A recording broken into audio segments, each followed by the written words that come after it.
My question with respect to the major questions doctrine is this, we accept that it's not our role to decide public health questions, but it is our important job to decide who should decide those questions. I think we all agree on that. And here our choice on the one hand is a federal agency, and on the other hand, the Congress of the United States and state governments. Now, you argue we should not consider the major questions doctrine unless and until we find a statutory ambiguity. I understand that. But let's say the court does find such an ambiguity. I know you'll contest the premise, but let's just work on it. If there is an ambiguity, why isn't this a major question that therefore belongs to the people's representatives in the states and in the halls of Congress, given that the statute at issue here is, as the Chief Justice pointed out, 50 years old, doesn't address this question. The rule affects, I believe, we're told 80 million people, and the government reserves the right to extend it to every private business in the country. Traditionally, states have had the responsibility for overseeing vaccination mandates. I rejected a challenge to one just the other day from New Mexico. Congress has had a year to act on the question of vaccine mandates already. As the Chief Justice points out, it appears that the federal government is going agency by agency as a workaround to its inability to get Congress to act. The risks imposed here are not unilateral. There are risks to those who choose not to be vaccinated that they're trying to avoid sometimes, as you discussed with Justice Alito and conceded to him. Traditionally, OSHA has had rules that affect workplace hazards that are unique to the workplace and don't involve hazards that affect individuals 24 hours a day. So that's kind of the general tick list we have before us. And I'd just like you to address, again, the question, assuming the statute's ambiguous, why isn't this a major question that normally under our Constitution would be reserved for the people's representatives in the states in the first instance and in the halls of Congress in the second? So accepting the assumption that there's an ambiguity, which of course we disagree with, as you know, I think that many of the factors you identified are just simply inconsistent with the whole premise of the OSH Act. So it's true that states have a police power over health and safety, but as this court recognized in the Gade case, Congress in enacting the OSH Act specifically brought the federal government into the role of protecting the health and safety of America's workers and displacing and preempting state law in that field. And so I think the idea that simply because states have that residual police power provides a basis to assume that the OSH Act can't have any application or that there has to be a specific authorization here of each and every type of mitigation measure is just fundamentally inconsistent with Congress's policy as embodied in that act. What do we make of the fact that Congress, OSHA has not traditionally mandated other vaccines for other hazards that could pose a grave risk, some might say? The flu kills people every year. Other grave diseases do too. And there are vaccines against many, and we don't need to list them all. But traditionally, OSHA has not regulated in this area. I think that that's explained by the fact that COVID-19 is an unprecedented pandemic that has a magnitude and proportion that OSHA has never seen before. I mean, people forget polio, but that was a pretty bad, you can call it a pandemic, you can call it an endemic, I don't know what you'd call it, but it was a terrible scourge on this country for many years. We have vaccines against that.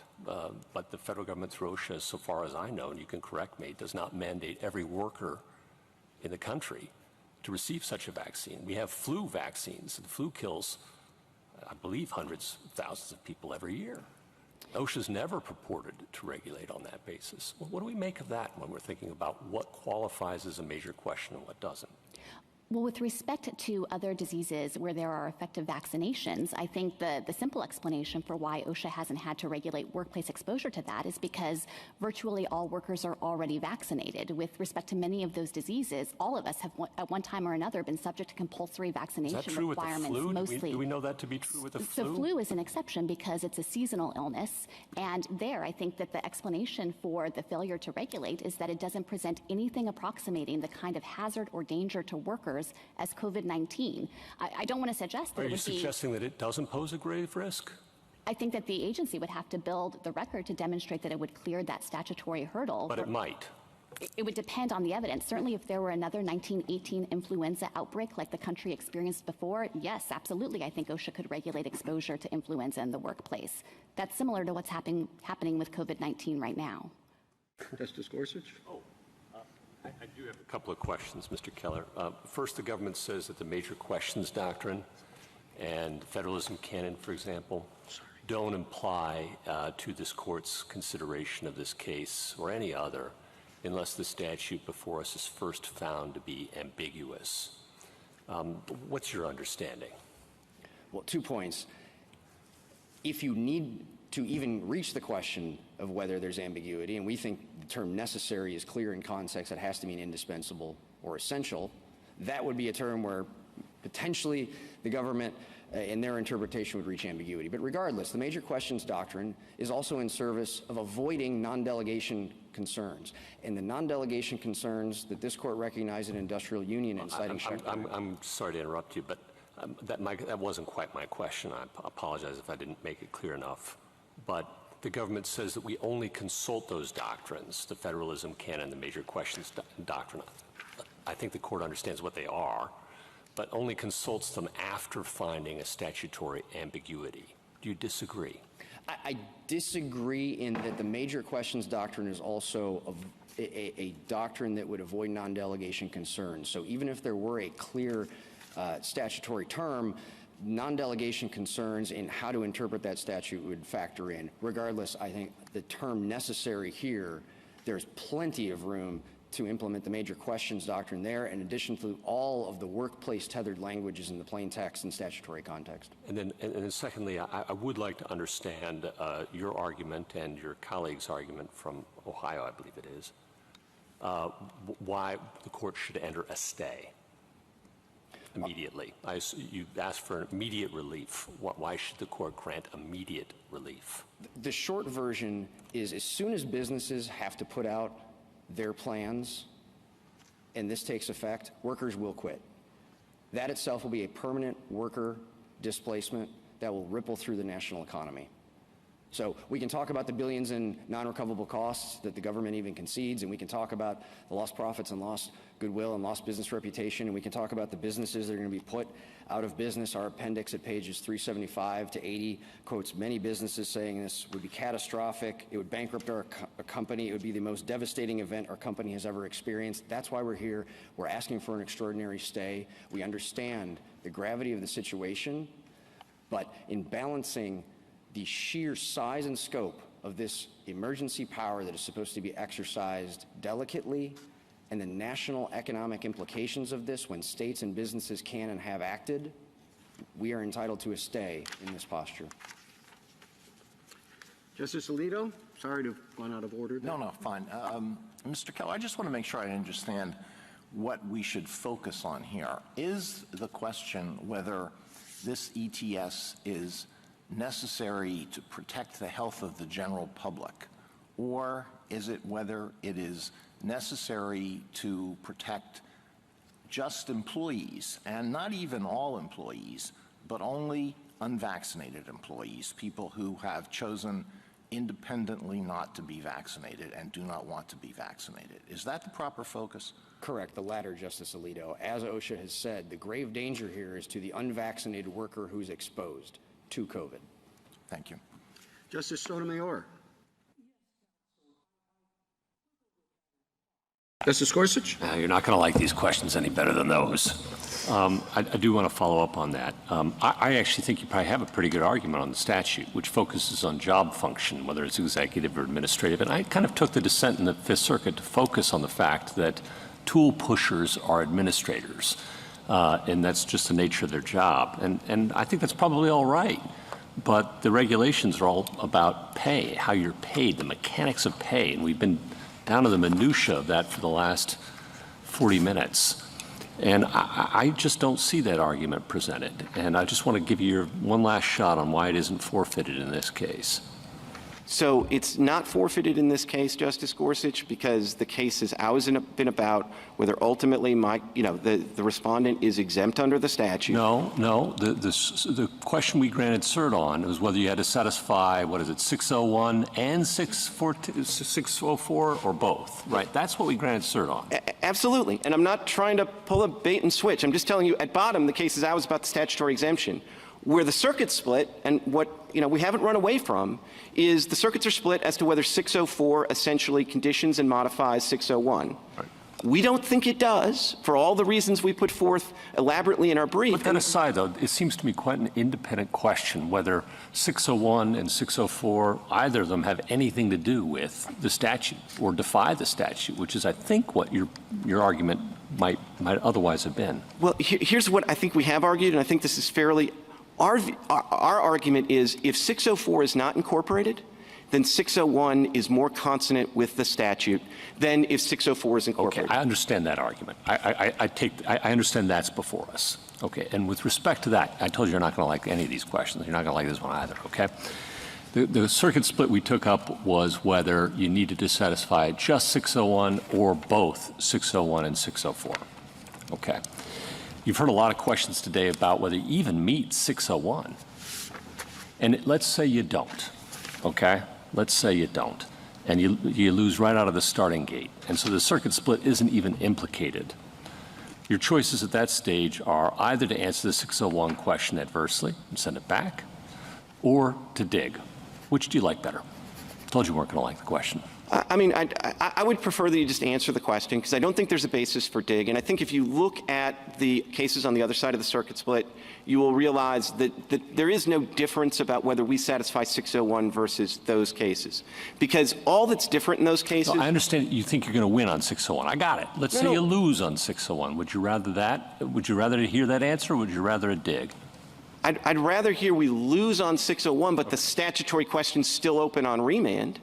I mean, I don't know if it is or not. I mean, you didn't raise it here. That much I'm pretty sure about. Because there wasn't a circuit split on the statute. No, I know. You wouldn't have gotten here. Right. But in fairness, I mean, if there's an embedded premise that somehow this is different from the First Circuit or the Second Circuit case, I do want to address that, because those cases involve the same basic issue, which is somebody whose pay is calculated on an hourly basis, which is a concern of 604, but have a weekly guarantee, so they're going to get at least $1,000. I got that. Okay, so if Judge Winter's wrong too, and we're wrong, and then you should tell us we're wrong. Okay. You shouldn't dig it, because there's still a circuit split. Got it. Thank you. With respect to... Let's just say hypothetically, though. Hypothetically. And I know I'm going to get... I know all the usual caveats, and I accept them. Thank you, Mr. Yes, Waxman. I'm pretty sure since you're asking me, I'm not going to like... You're not going to like it. But let's assume that a very wealthy university could pay for everybody to go and still increase its endowment. It's a perpetual motion machine, Malcolm Gladwell called them. Let's say if it just gave up preferences for donors' children, legacies, and squash athletes, okay? Or maybe those who row crew, all of which tend to favor predominantly white children. And it could achieve whatever it deemed racial diversity. Would it then be permitted to engage in race consciousness, or in that circumstance, would you agree that that would not be narrowly tailored? So I'm not claiming, I'm accepting your hypothetical as hard as it is for me in light of what the evidence shows. There we go. I am not claiming that there is a compelling interest in having donors per se. There is a compelling interest in your proverbial art museum. There is a compelling... There is a compelling interest in the art museum? No. These are the things that I'm not claiming. Okay. I'm just claiming all of those things. All right. When you look at a so-called race-neutral alternative, the question that this court, that Justice Powell articulated in Bakke and this court underscored and amplified in Grutter and then in Fisher is does that race-neutral alternative actually substantially impact the character of the institution and the education that's being provided? Now, let me stop you there, because, and I'm sorry to interrupt, but surely getting rid of those preferences would substantially impact the university. But you're saying they are not a compelling interest for constitutional purposes. So no, what I'm saying, or does the 14th Amendment make legacy children? Of course. Okay, no. So we agree. Of course not. And the truth of the matter is that if this were a case in which the evidence showed that eliminating a legacy preference made a substantial difference, the district judge to say that the district judge was applying strict skeptical scrutiny on the narrow tailoring principles is quite an understatement. Okay. Might have decided otherwise. What the district court found, and Judge Gorsuch, if I can just make one comment about the record, which I think responds to at least the gist and spirit of your hypothetical. With respect to race-neutral alternatives, the simulation, what it's come to be called, simulation D in this court, the district court found that, quote, the simulation D would require, quote, sacrifices on almost every dimension important to Harvard's admissions process. Among other things, and these are all recited in the Smith Committee report, they are recited in the extensive discussion of race-neutral alternatives in both the district court opinion and the Court of Appeals opinion, are that, for example, with respect to academic excellence, the academic factor, the number of matriculants who score 1 or 2 on the 5-point scale would go down 17%. I'm familiar, Mr. Waxman, I am familiar with all of that. Along so in other words, we go down from 99 to 98th percentile. I've got it. If I might shift gears, okay, I'm familiar with all those, and I appreciate that, and I understand your point. It was a hypothetical. What do we do about history here? Because one thing we know, or we think we know, or we're told in the briefs at least, is that Harvard's move to a holistic application approach happened in the 1920s because it wanted to impose a quota on Jewish applicants, but it didn't want to do through front door. So it used diversity as a subterfuge for racial quotas. What the record in this case shows, and it's discussed in some detail in the, I'm going to blank on the names of the reports, but the various reports that Harvard has done over the years on diversity and diverse admissions in the case. One is the so-called Rudenstein report, and the other is the Corona report, both of which are in the joint appendix, is that Harvard actually, even before the Civil War, has at its admissions policy an effort to, in fact, diversify on both viewpoint and geography the class. Now, there's no doubt, and Harvard acknowledges and is ashamed that in 1920, one of its presidents, President Lowell, decided that there were too many Jews and that they were then going to start asking questions on the application that would allow them to take into effect character. The notion that that bears at all on the way that Harvard's current admissions process, which uses a 40-person admissions committee that meets and decides each application en banc in discussion, has any resemblance whatsoever to the racist, anti-Semitic policy of a single Harvard president is insubstantial, as the courts found. Okay, how do you respond then to again, we have many briefs on this point from Asian American applicants who have, they say there's an entire industry to help them appear less Asian on their college applications, and that they consider elite colleges to have Asian quotas effectively, if not in name.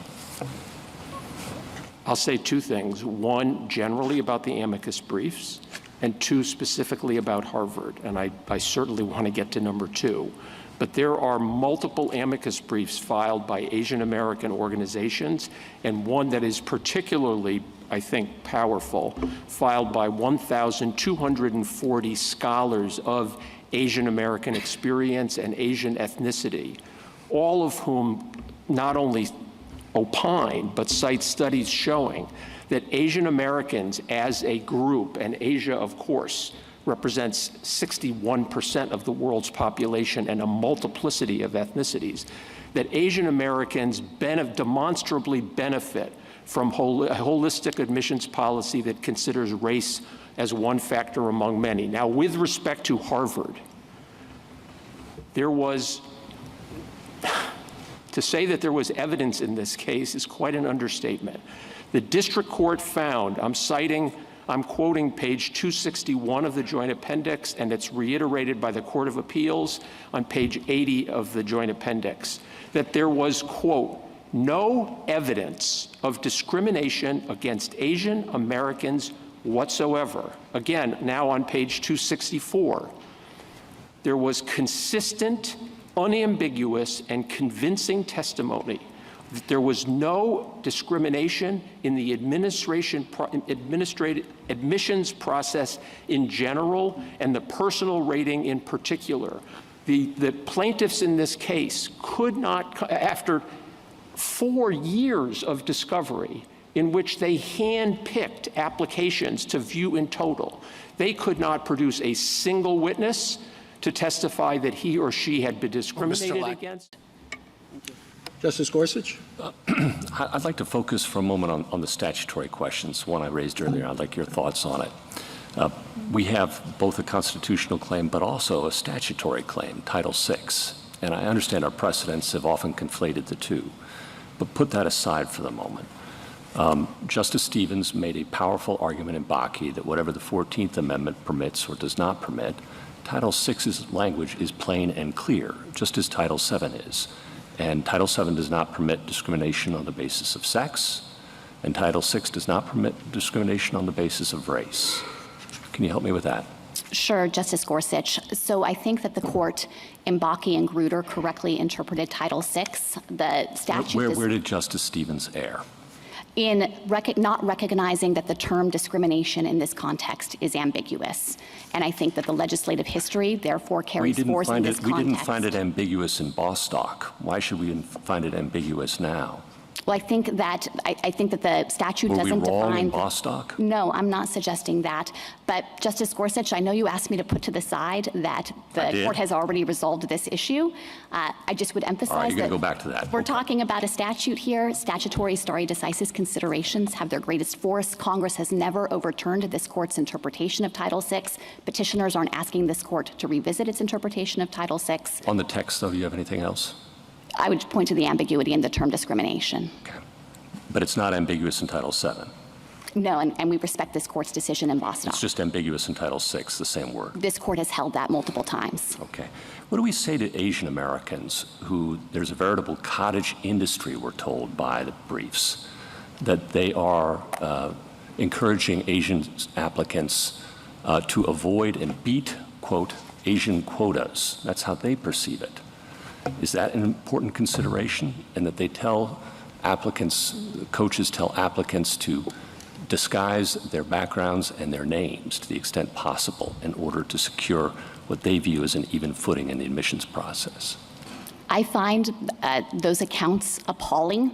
They are not permitted under the Constitution. It's very clear that racial identity cannot be treated as a negative. That would be intentional discrimination. It's prohibited under equal protection. It's prohibited under Title VI, and Grutter does not countenance it. So to the extent that that is happening at any educational institution around this country, it's unlawful, and the university should be held accountable for it. Justice Gorsuch? Just to return to Justice Sotomayor's question to you, you indicated, I believe, that the percentages have varied dramatically over the years. I must be missing something.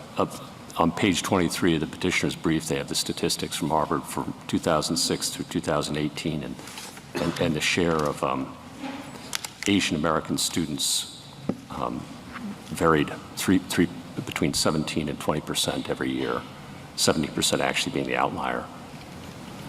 Am I missing something?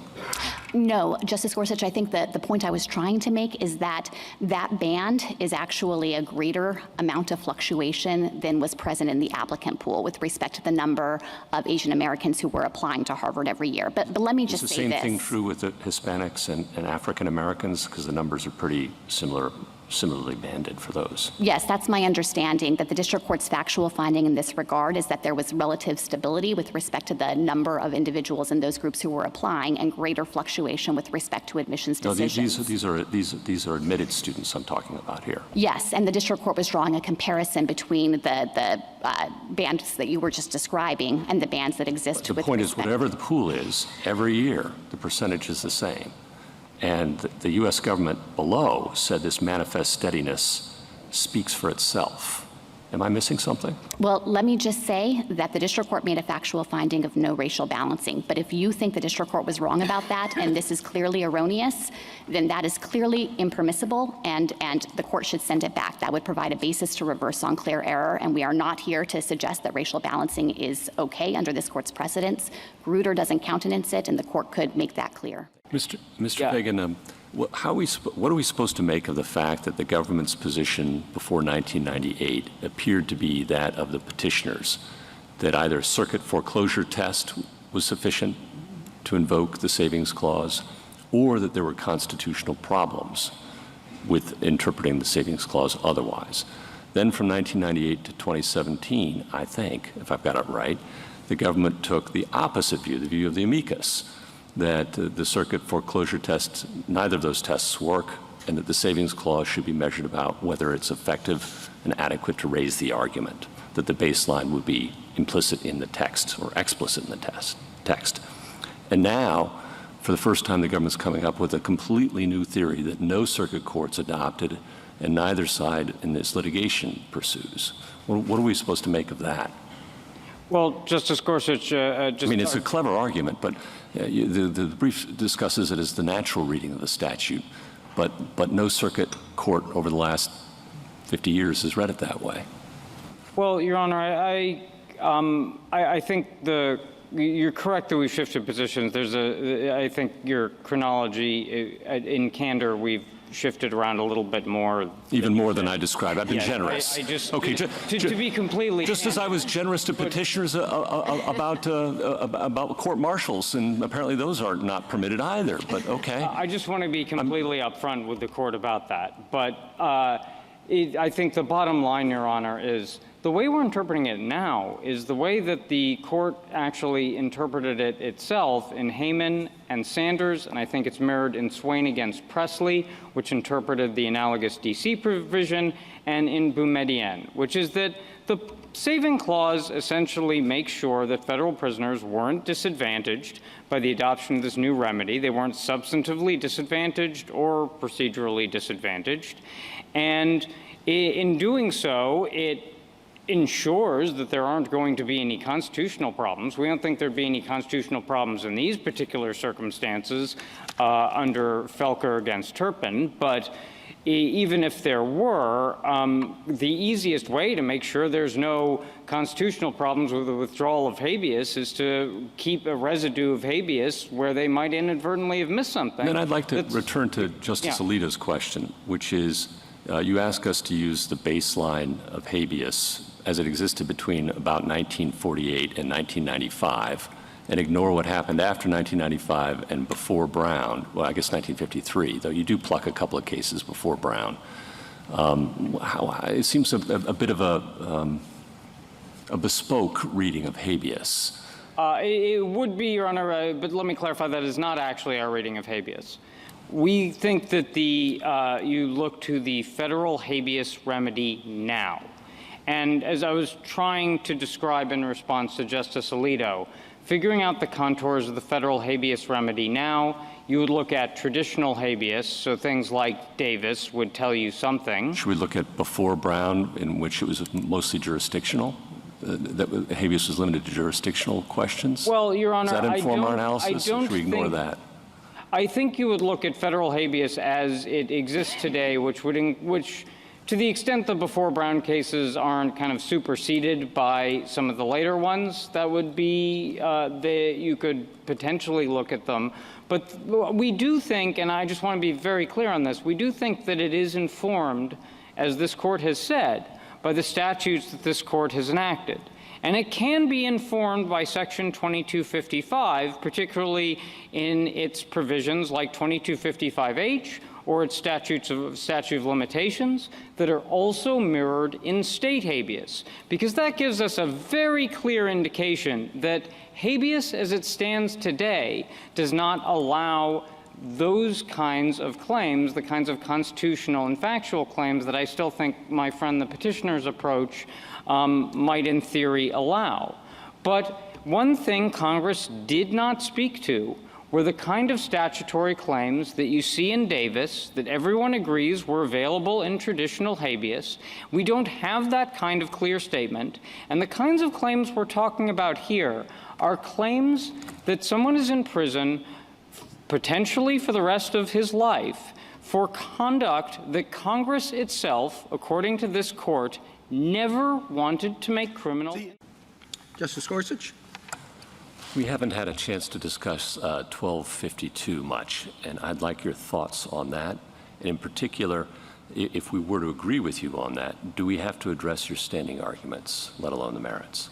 No, I think that if the court agreed with us on the scope of 1252F1 as prohibiting the vacatur that was ordered here, the court could say that alone and stop. That's also a jurisdictional threshold issue in this case. Is it jurisdictional, though? We've had some question about that last term, as you'll recall as well, and whether it's just a remedial limitation on remedial options for the district court or whether it is truly a jurisdictional statute. So we think that it is clearly a jurisdictional obstacle to entering a form of relief, and Congress is free to attach the jurisdictional label and the jurisdictional consequences to provisions like this one, which take particular remedies off the table. And 1252F1 itself says that courts shall not have jurisdiction to issue these kinds of orders that enjoin or restrain. So we think that it does clearly function as a jurisdictional limit. Okay, and your friend on the other side has made certain arguments about why 1252 doesn't apply, and I just want to give you a chance to address those. So we think that their arguments are fundamentally inconsistent with both the text and the purpose of the statute. Their argument seems to be that the word restrain in the statute does no work at all, that enjoin and restrain is just superfluous. Congress didn't need to use that term, but we think that that clearly ignores the fact that the court generally doesn't interpret statutory language to produce that kind of superfluity. And then there's a second statutory principle here where the very next subsection of F2, 1252F2, uses just the term enjoin, and that implicates the principles this court has articulated that Congress generally means different things when it uses different language in adjacent subsections of the same provision. And then on top of all of that, we think that Texas's arguments would essentially create a giant loophole in what Congress was attempting to do with this statute. The whole point of this provision is to prevent lower courts, not this court, but lower courts from entering coercive programmatic relief while the case is being litigated, and that's precisely the effect of universal vacatur here. You indicated earlier, I believe, that you thought a district court could still enter a declaratory judgment, and at least my recollection is the federal government tries to abide by declarations of the law. So how does that fit into your theory? So I think a declaratory judgment would not have been coercive in the same way. If the district court had entered a declaratory judgment here, it wouldn't have required us to comply. We would have thought that that judgment was entered in error. We would have pursued our appeal rights, and I think that DHS would have been free to continue to apply the guidelines in the interim while the case was proceeding. Okay, and on the APA argument, some of us didn't have the benefit of sitting on the D.C. circuit 5 times before breakfast entering these orders, and you know, I stare at the language and I hear your argument. I think your friend on the other side is going to point us most specifically to the language set aside in 706 and hang his hat there, if I had to guess. And I'd just like to hear your response. So we have never disputed that set aside can sometimes mean vacate, but I think it's equally clear that that text can sometimes bear the meaning of disregard or literally set to the side. That's how the court uses it when it reviews federal statutes, for example. If the court thinks a statute is invalid, it might say, we're setting aside the statute. We don't erase them from the books. Correct. You do not vacate or void the statute and take it off the statute books. Instead, you literally disregard it for purposes of fixing the rights of the parties before you. And we think that's how Section 706 uses the term. The reason for that is because 706 is setting forth a rule of decision that governs across all of the cases where APA claims can be brought, including things like habeas actions or judicial enforcement or judicial review of an agency enforcement actions. And there it would be just like a statute. You can't vacate an agency regulation in a habeas case. You would have to set it to the side. It's Section 703 that sets forth the remedies under the APA, not 706. And we think that if you look at the context here and also the history, that there was no intent by Congress to create a truly unprecedented, sweeping, non-party specific remedy, it fortifies the conclusion that that would not be the proper interpretation of the text. I mean, it is kind of interesting that remedies are expressly listed in 703, that Congress would sneak in the most important remedy and by far the most sweeping one in Section 706, what is it, 2B? Something like that. Which governs the scope of review, and that nobody at the time, Davis, Jaffe, people who noticed things, noticed this innovation. That's correct. We think that certainly if Congress were going to take the action of creating this kind of unprecedented remedy that operates directly on the agency rule itself rather than with respect to the parties, someone would have said something and Congress would have made that much clearer in the text of the statute and not separately addressed remedies in 703. General, I take your point about declaratory judgments, but I just want to press a little bit further on this same point. And that is, for purposes of standing and redressability, you took the position, I believe, that vacature does solve Texas's problems because the immigration laws will be enforced differently without the guidelines than with the guidelines, right? Yes, and to be a little more specific, there are findings of fact from the trial court that the guidelines support cause. that. Yeah. Yes. So without the guidelines, the government will enforce the immigration laws differently in a way that satisfies Texas. Without the guidelines, yes, and just to specify a little bit, that without the guidelines, federal immigration officials will no longer view their mandatory obligations as We can spin it out as long as you want. I'm agreeing. The answer is yes, right? Yes, Your Honor. Okay. And if that's the case, then why isn't a vacature of the guidelines enjoining, in the language that we used last term, the government's ability to enforce the immigration laws in a certain way? In part because, Your Honor, the essence of an injunction is not whether or not people will react to it in a way that remedies someone's harm. It's that they're compelled to. Something about injunction doesn't just say, fix this person's injury. It says you must, under pain of court supervision, under pain of penalty, you must do these things or refrain from these. Isn't that Texas's whole point, is that under 1226, 1231, the government must do certain things, and it's not doing it because of the guidelines. Getting rid of the guidelines will fix the problem. And therefore, the government is now effectively required to enforce the immigration laws differently than it otherwise would. Those are our merits arguments as to 1226 and 1232A. Our remedy is simply because the guidelines are unlawfully causing DHS agents essentially not to treat mandatory things to treat mandatory things as discretionary. They are, as a matter of fact, reducing the number of detentions, et cetera. But our relief would not coerce them into doing anything. It's merely a matter of fact that DHS agents would so respond. We're not asking for anything coercive. Thank you. But they could, I mean, the guidelines are gone, but that doesn't mean that ICE officers or DHS couldn't more informally say, we're going to exercise our prosecutorial discretion not to institute removal proceeding against this particular non-citizen. That certainly might well be the case, Your Honor. Of course, that would have been the kind of evidence that would have attacked our redressability, that had petitioners submitted that to the district court certainly would have undermined. But it's your burden to show standing, right? Yes, Your Honor, and we did by, again, findings supported by clear error showing the causal relationship between actual enforcement actions and this memorandum, including, for example, 22 emails specifically citing the guidelines as a reason for removing detainers. Justice Sotomayor? This would be the first time in the court's history correct, that it would say that a business open to the public, as this petitioner has said it is, that it's open, a commercial business open to the public, serving the public, that it could refuse to serve a customer based on race, sex, religion, or sexual orientation, correct? Yes. Okay.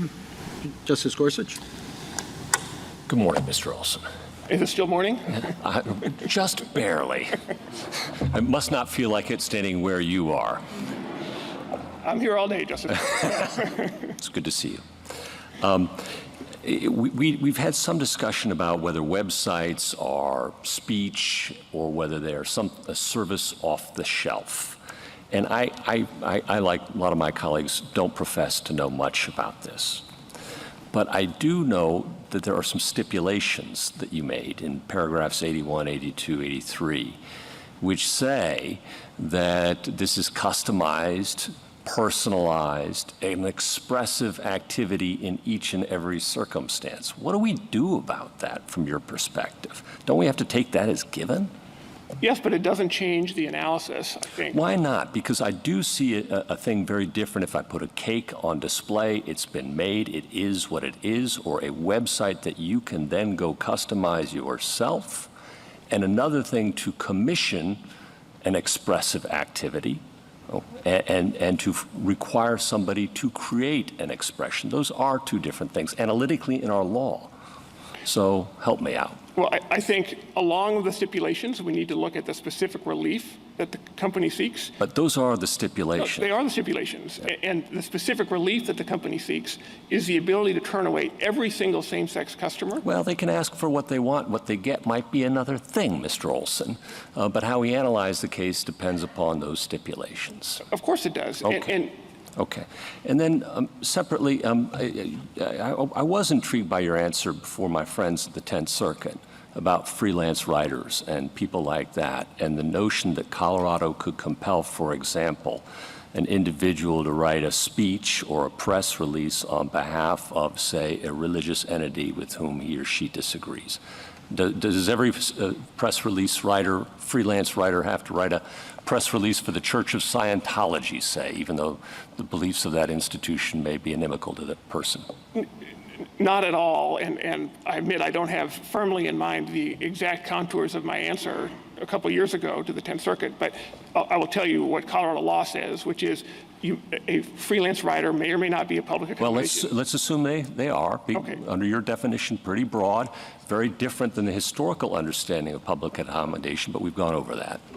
So assuming away that hard part of the question, getting to what limitations, all that Colorado law requires is that if you choose to offer a service to someone, you need to offer that service to someone else. I offer to write press releases for anyone. It's not a who, but it is a what. And the what is I won't write a press release that expresses religious views or that I disagree with. Well, I think certainly a freelance writer who is a public accommodation could say, I don't write press releases that express religious views, full stop. I won't write that for anybody.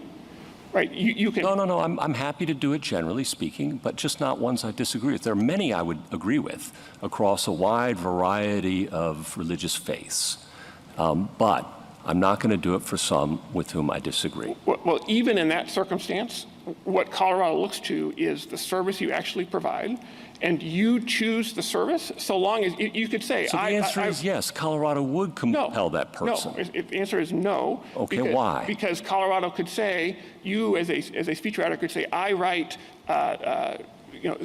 the religious speeches that I write touch on a few traditions that I have knowledge of, and I don't write speeches that touch on other knowledges. Well, no, it's not you're changing my hypothetical, Mr. Olson, that I disagree with, that I find offensive to my religious beliefs. That's the hypothetical. So long as you would sell that to everyone, not based on their religion, but you can define the contours of the product. You can choose the contours of the product that you sell. But I call it speech, but you can call it a product if you want. We'll call it speech. You can choose the content of what you sell. You just can't What you choose say. who you sell to. Okay. Right. And so you could say, I'm going to focus on these things, and but I need to sell that to everyone, even if the person who wants to buy it is a member of a religious faith that I disagree with. So That's fine. I will write a press release for many faiths and many belief systems that are, but they have to be consistent with mine, and I won't do it if it offends my religious faith. Good to go. So long as you sell that to everybody. Yes. Okay. Yes. All right. What's different about this case? Because, I'll just finish the question. I'm already ready to answer it. But we have an individual who says she will sell and does sell to everyone, all manner of websites. But she won't sell a website that requires her to express a view about marriage that she finds offensive to her religious beliefs. What's the difference between the two cases? I'm struggling to understand. The difference is, and again, looking at the specific relief the company seeks, is Put aside the specific relief the company seeks because it's up to courts to fashion relief. So that's not going to persuade me. Work on something that might. the difference is that distinction, the company has chosen to say they want to provide wedding websites generally, and they will not provide All manner of websites. This individual will provide all manner of websites, just not one that requires her to write something, words on a page, customizable, all the stuff you stipulated to, that celebrate a particular thing that she finds offends her religious beliefs.